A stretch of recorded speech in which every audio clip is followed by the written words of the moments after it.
Sous une atmosphère moins chaleureuse, une foule d'étudiants se mobilise quand même pour cette activité.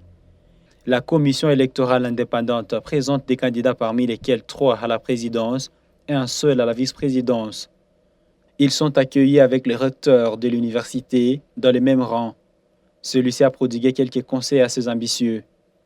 Le révérend père professeur Mawazo a salué le travail abattu par l'ancien comité estudiantin de l'UAC. Aux futurs dirigeants de ne pas décevoir leurs électeurs et aux étudiants de rester unis après les élections. Le recteur de l'UAC a mis l'accent sur l'image de l'institution que les étudiants, particulièrement les nouveaux comités, doivent soigner pour son émergence. Qu'on peut ambitionner d'un seul coup. Alors, comme leader, comme responsable, il faut savoir choisir les priorités. Il faut aussi la rigueur dans la coordination et la capacité de faire le suivi du travail. Le président du comité estudiantin sortant a conseillé les étudiants à faire un choix réfléchi pouvant permettre l'accompagnement de la vision du COGE pour l'épanouissement de l'institution. Un mois après lesquels, les différents candidats ont présenté leur plan d'action pour solliciter la voix de leurs camarades. Il s'agit des plans évoqués dans les débats la veille sur le plateau de la Moto TV qui ont été présentés à présentiel à des centaines d'étudiants réunis dans la grande salle de l'UAC. La CI a ensuite accordé 30 minutes aux candidats pour répondre à quelques questions pour défendre leur plan d'action.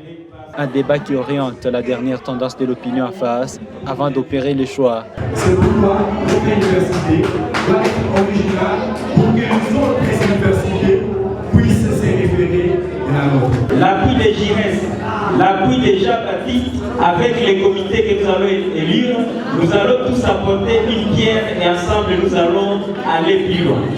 Nous allons mettre en œuvre toutes nos énergies pourvu que nous puissions être non seulement une université de milliers. Les étudiants se laissent alors à leur conscience pour le choix de leurs futurs représentants. Pas d'urne ni de bulletins de vote physique, tout se fait en ligne. Grâce aux avancées que l'institution note dans les numériques, les électeurs ont exprimé leur suffrage grâce au téléphone ici rangé. La condition, détenir un numéro matricule servant des mots de passe personnels. F10, M majuscule, 0, arrobas.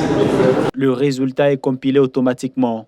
Quelques minutes seulement, une extase dans la cour du bureau de vote. Le numéro 1, avec 27...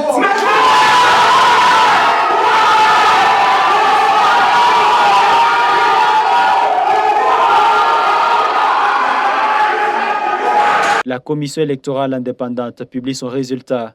Le candidat Mumbere Muhangia Jurès, issu des sciences appliquées, est donc l'élu officiel. Le numéro 2, Mumbere